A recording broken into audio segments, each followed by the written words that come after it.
Hi, I'm Kieran Olenard. I helped to organise this event, but unfortunately I can't be here because at the time you're watching this, I'm in my second dress rehearsal for Les Mis. So I'm afraid I have to present my poem now, and well, I was diagnosed with autism 3 years ago. I've been thinking about what it means to be autistic since then, and I've been working on this poem for almost as long, so I give you the Autistic Paradox.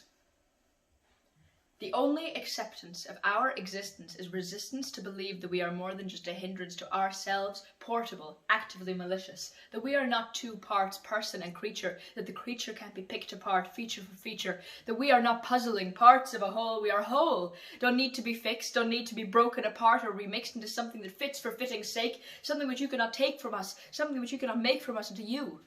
We are not forbidden, don't need to be hidden, don't need to be kept from the world, which fears us won't get near us for the fear that it might be us, that we, the fear, might beat it at its own game, might be part of its face and name, might be part of its people, be people that don't act like people should act, don't feel like people should feel, don't hurt like people should hurt, so it's clear, we're hurting them. Our words are mocked, our voices are stolen, we are painted over with the blue paint of ignorance and hate, we are painted over with concern for those around us but no concern for us, people hurting and feeling and acting so we won't hurt more. And yet, it's our names that line the pages of science books, our knowledge forms part of every high school course you took, Darwin, Dickinson, Einstein and Gates, Joyce, Thunberg, Mozart, Tesla and Yeats, all household names that share our traits. Our rocking hands and stilted voice are shared by those who made the choice to do great things, not despite themselves, but because of it, driven, obsessed, or compelled.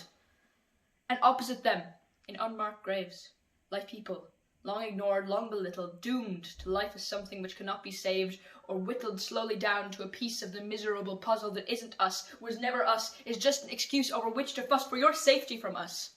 From a terror of the other, a horror of dead weight, fear injected into you, a child that's been replaced. Desperately science seeks cures or causes, tallies our deaths against our lives, their losses. Either passionless laughingstocks or constantly violent, too active, too passive, too loud or too silent, always too much, not enough to be of use. We're justified targets of hurt and abuse. Unfeeling, uncaring, our personhood's lost. We're challenging, we're glaring, we come at a cost. It's our cost, and we pay it. Day after day, it's in fear and lacking, for fear that we're cracking, heads buzzing, we're wasted away. Hands kept still, voices smooth, filled with aching we can't soothe, and yet the debts of our lives still stand. We're still burdens or assets or needless demands.